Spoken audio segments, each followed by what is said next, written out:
I love it. The waiting. Are we on? Are we not on? Or what's going on? What's up, everybody? Welcome to Wasabi Wednesday. Notice anything different?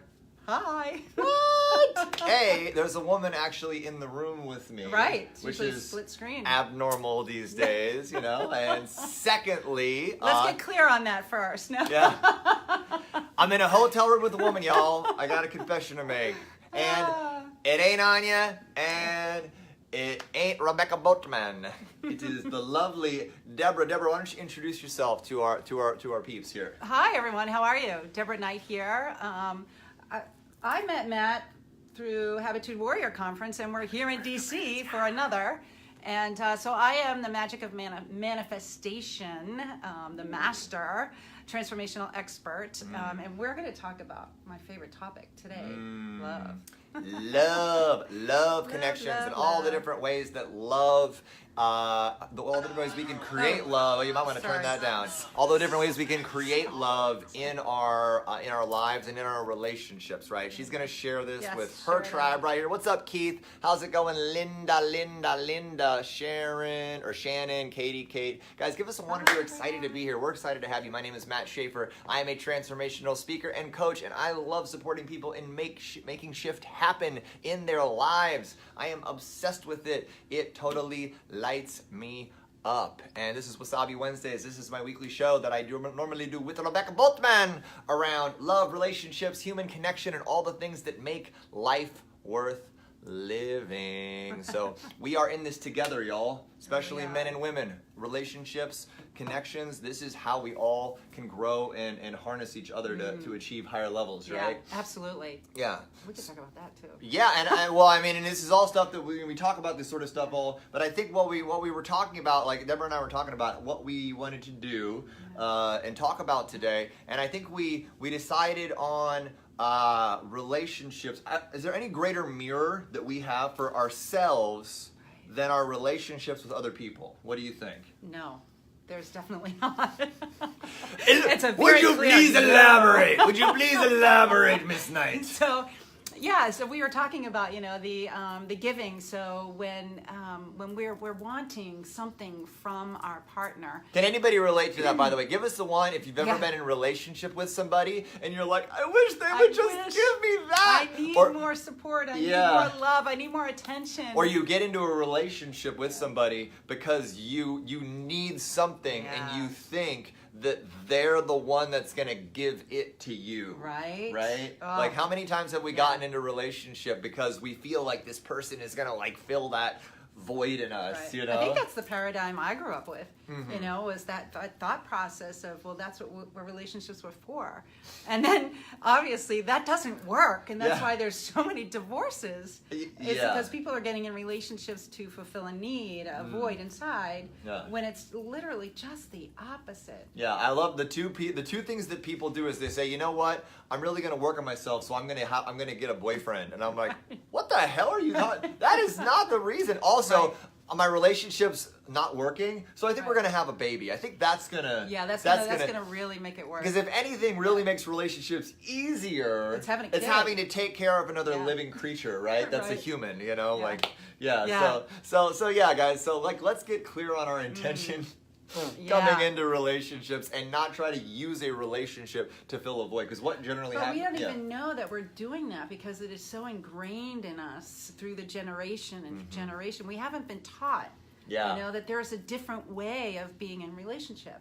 And I know you talk about it all the time. It's a little bit more being more conscious, being in there. And I think that the concept of consciousness and self-awareness, like, I think if we want to be in a conscious relationship with other people, we really get to be conscious about why we're getting into that relationship, and that we can't put an expectation on another human to complete us or to fulfill us, right? Absolutely.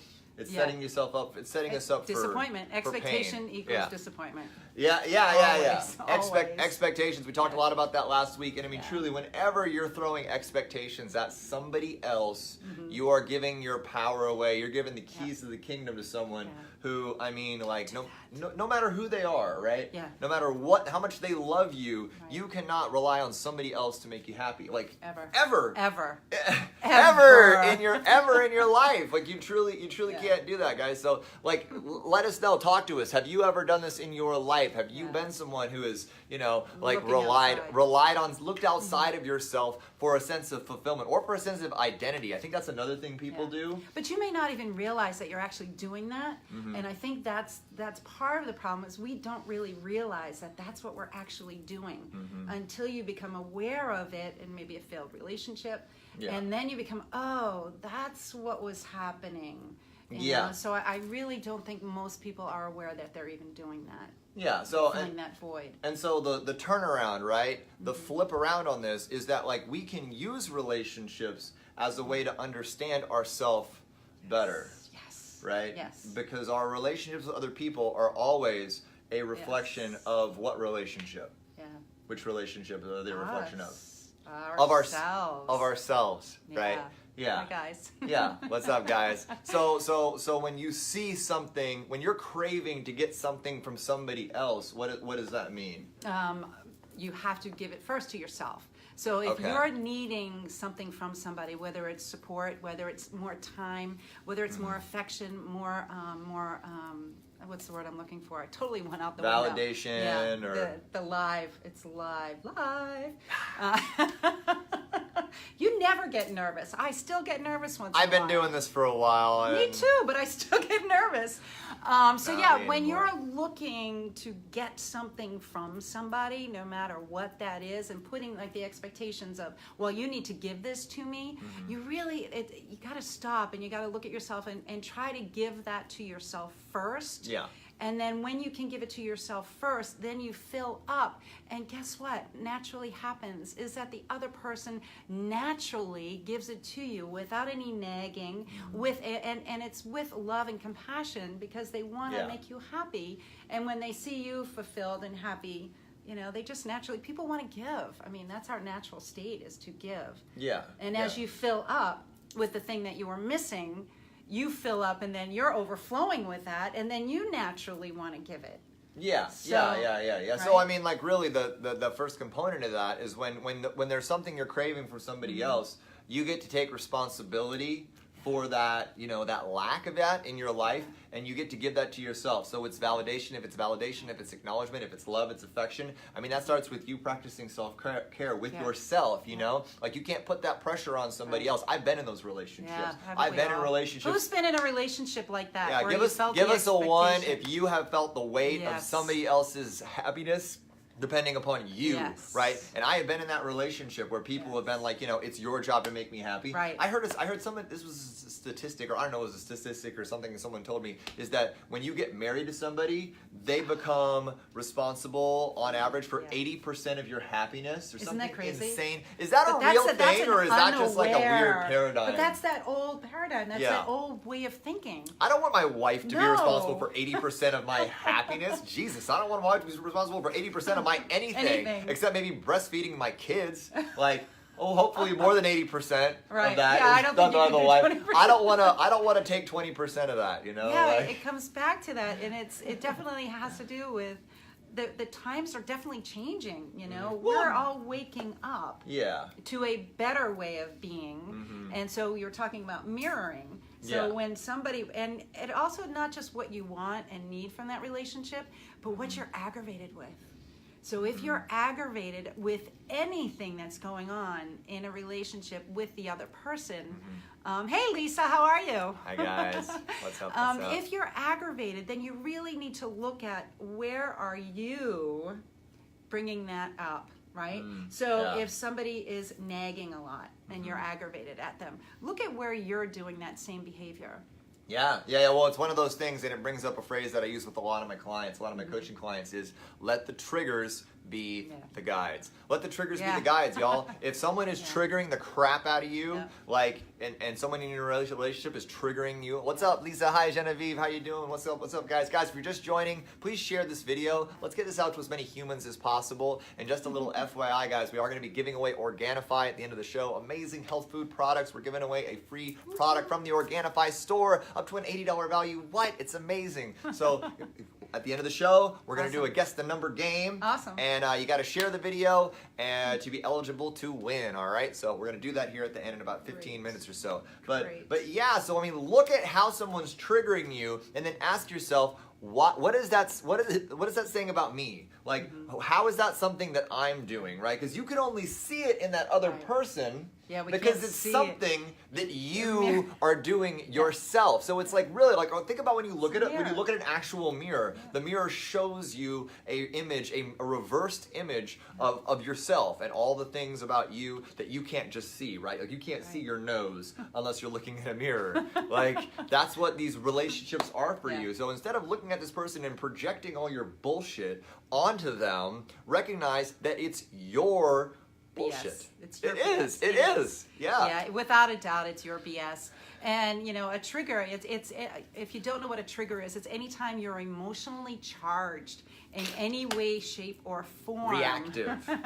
Right? It's definitely. Yeah, it's where like the rational part of you kind of goes out the window, and you're just like, oh my god, I actually want to strangle you right now. Like you just get triggered by somebody because it's the point where your ego and your like emotional stuff kind of like takes over. Yes. And then you become reactive, and again, you give your power away. So again, when someone's triggering you, they're doing you a favor. Absolutely. Because they're showing you things about yourself that you don't like, or things that are gaps in yourself. You know, so whenever I get triggered, I'm like, ooh, excellent. What can I learn from this? Yeah. How can I grow from this? I'm not going to punish that other person for triggering me. No, I'm be grateful. Going to be grateful for it, right? Yeah. So think about that. Always How can you be use that in your grateful. relationships? Yeah. And then look at your past relationships. Oh yeah, I do that a lot. So I do. It's called relationship resume with my clients, and I have them really look at that and have them pull out the things that they can really be grateful for, and that can sometimes be really difficult. Yeah. But when you really start to do that, guess what happens? You get more things to be grateful for. Yeah. Right? And imagine how liberating it would be to be grateful for like your crappy ex-boyfriends that like made you crazy, right? Or like that terrible girlfriend, you know, that like exasperated you on a daily, weekly basis. But you loved them once, so there is something, always something. So we were talking with Thanksgiving coming up. Yeah. And that's how we all started about this. It's amazing how it just spirals. Give thanks. Yeah. So I was just going to talk about giving thanks. We talked about that. The more you give, so if you're lacking something and wanting something, if you give it to yourself, right, then if you're filling yourself up with that thing that you wanted in your relationship, you in turn turn it around and give it to yourself, no matter what it is, right? Yeah. And then it just grows here, and then your cup runneth over. And then guess what happens? You're going to run it over to your relationship, and your relationship starts to give back to you the very thing that you were lacking in the beginning. So it's this, you know. It's like you got to ask yourself what paradigm, what pattern, what momentum do you want to create in your relationship? Accountability, empowerment, self-growth, like expansion, self-awareness, and consciousness, or lack, scarcity, projecting your stuff onto other people, blaming other people for what's wrong with you, you know, depending upon other people for your happiness, which comes with what? Pressure and stress and anxiety. I mean, I've seen those relationships, you know, I've lived in those relationships. Yeah, I've been in them, you know, and they never work out, and you always leave them kind of depleted, right? And just like, wow. And so like I invite each and every one of you to kind of take a look at your past relationships and your present relationships and find how you can, you know, shift into a space of gratitude, right? How can you shift into a space of gratitude with your relationships and learn to love the things about your partner that drive you insane, because all that is valuable data that you can use, right? Absolutely. To grow. Give thanks when you want to stab your partner with the turkey baster at the Thanksgiving. That reminds me of, have you ever heard of Wabi Sabi Love? Wabi Sabi? Yeah, so there's this ancient Chinese thing. So if there's a vase that is cracked, what they do instead of throwing a vase out is they fill it with gold. And so how do you use that? And then it becomes this beautiful object. So in your relationships, let's say you're aggravated because someone doesn't pick up after themselves, or they leave crumbs on the table. You start to, instead of getting aggravated, saying, think of the joy. If that's not there anymore, guess what? Neither are they. It changed one of my relationships around completely, because I was like, oh, I don't want them not to be in my life. So you know what? This is just a sign that they're in my life. how blessed am I? Yeah, it's yeah, just yeah, perspective. yeah. Again, it's just the perspective. Yeah, it's perspective and stopping being reactive. You know, like whenever we're being reactive, we're giving away our greatest power, which is our power to choose our the way we respond. Our power to choose our response to every situation, which relationships give us a lot of opportunities to do that, right? Like our ability to choose our response is our greatest power and our greatest platform for growth, you know? And so when we just decide to be reactive and like, oh, well, you know, left the toilet seat up again, I am going to scream. Like when that's the way you choose to like respond to it, you're throwing out the baby with the bathwater, and you're not taking the opportunity that's available to you. Like those exasperating things. Like I learned, especially with my last relationship with Anya, you know, she's got all these like quirks, you know, that like in the beginning were like, and oh I my, love Anya. and I love her. You, And Anya. I love her too. We love her dearly, right? And but the things in the beginning, like her need to like, you know, try all the ice creams and do all the things, and you know, like the way she'll like start talking to me from the middle of a thought rather from the beginning of it, and then I have to like reverse engineer what she was probably starting to think about before I can catch up with her, you know, like so like stuff like that, or things where it's like, oh my god, you know, like in the beginning it's like I could view those things as things that are making more work for me, or things that are, you know, like mildly, you know, exasperating, but once I reframe them, they're incredibly endearing, and they're part of what makes her, and you know, I love her, so it's like I get to love those things. Like you get to love all the aspects of the person that you're with, not just the parts that are easy or congruent with you. You know what I'm saying? If someone was just like you, that'd be pretty boring. Yeah. Right? You don't want to be with someone who you don't want to be with I don't want to be with a female me. I want that person would make me incel. Yeah. That would be horrible. There's no growth. I think we both, especially, if there's no growth in a relationship, for me, it's just like, why bother?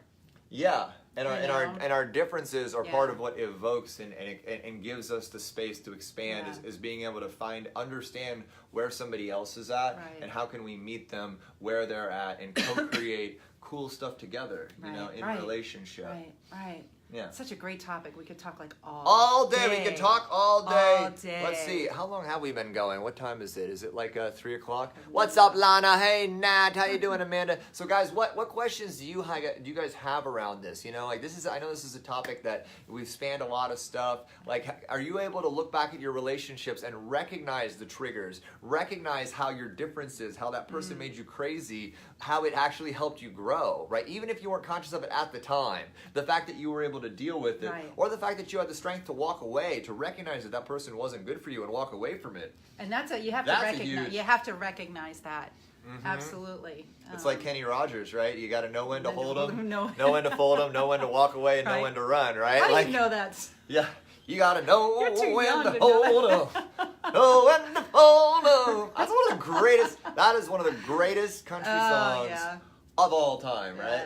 And you don't count your money when you're sitting at the table. Right?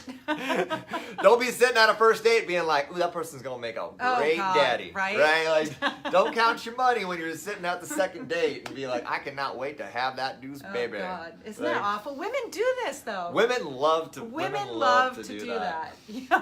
Women love to project that whole timeline, right? Yes. Again, that goes back to the giving. You know, if you're needing that, you know, then how can you give it to yourself in the meantime while you're waiting for the right one? You know, and mindfulness awareness, as you start to mirror, it's crazy. I don't ever want to stop being aware of the people that are mirroring me. Yeah, you know, but it's all about harnessing the mirror in a healthy way, because I think a person can be one of two kinds of mirrors for you. They can be like an accurate mirror that you see at a salon, a mirror that a conscious mirror that you're using as an accurate reflection, or it can be like a funhouse mirror at the circus that like distorts you and makes you look totally different. And when you allow someone to be a funhouse mirror or like a circus mirror, then you're in trouble, because then it throws off everything, right? It screws off your perception of yourself and your perception of the world around you. Like, I think one of the ways we do that is when we make generalizations about people. Like one person has one characteristic, like you date a woman that lacks integrity, Then you know, all women and then are, yeah. all women are Yeah. shady, right? Right. Like, have Right. you guys ever done that where you start dating somebody and then you know they screw you over or whatever, and then you're like, oh well, all men are all men are trash. All men, all all women. all men are like. Anytime you say all anybody is anything, Yes. just Stop the right tape. there. Just stop the tape. Stop the tape on all people Right. or anything. All everybody are not anything. You know what I'm saying? Yeah. Like you cannot make a generalization about human beings in No. any way, shape, or form. So it's like be No. careful because then that gets, just like we Oh. said, relationships are mirrors, right? So if that's your way that you're thinking, if that's your consciousness, You're in trust me when I trouble. say you are going to find plenty Everyone. of people who are shady as hell Yes. because like you've created a story around that. That's You have right. projected that out into the universe, and then you're like basically like giving out applications for shady people And that's everywhere all. you go. But that's all you're gonna see. That's all you're gonna see. It's all you're gonna see. It's the only people that are gonna show up in every area. Yeah. You know, think about it. It's just so you understand it. So let's say you want to get a new car. Mm-hmm. You want a little red Mustang. And what do you start to see everywhere? It's a little red Mustang. Yeah. It's the same principle, you guys. It's the same. It's called energy. Yeah, Our yeah. thoughts do become the things that appear in our lives. Yeah. There's a medical term. There's an actual psychological term for that. Seeing everything all the time. That's a documented medical thing. Yeah. Like it really exists psychologically, you know. And so it's like that's why, guys, this all circles back to self-awareness. And you know, like we can harness relationships as a mirror, but we have to be grounded in a firm understanding of who we are and what we want to create and what kind of people we're looking to be in relationship with, and then other people's triggering of us, things that we're craving and wanting from other people. We get to take that into consideration, but we can't be defined by it, right? And it allows us to be aware of our own needs, our own wants, so that we can become a better person for ourselves, and also accepting of ourselves. So just because someone's triggering you and you're not liking it, there are parts of us that we may never like, but it's the acceptance of those pieces.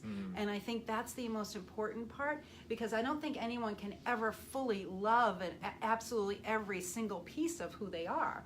There are going to be always parts of you that you want to work on and that you want to improve upon, or that you want to change completely. And so it's really just a learning to accept, and then start to do the work, but don't put it out on somebody else. Exactly.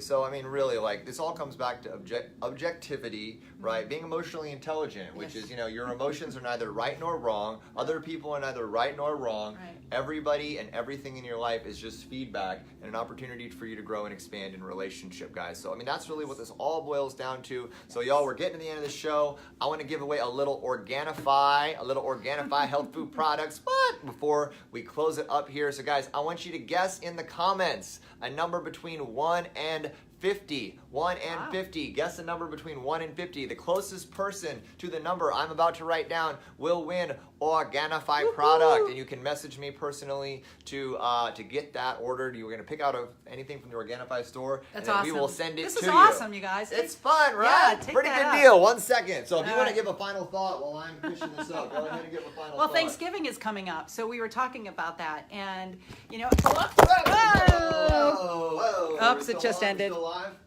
No, hi. Sorry, guys. That was a little hip action.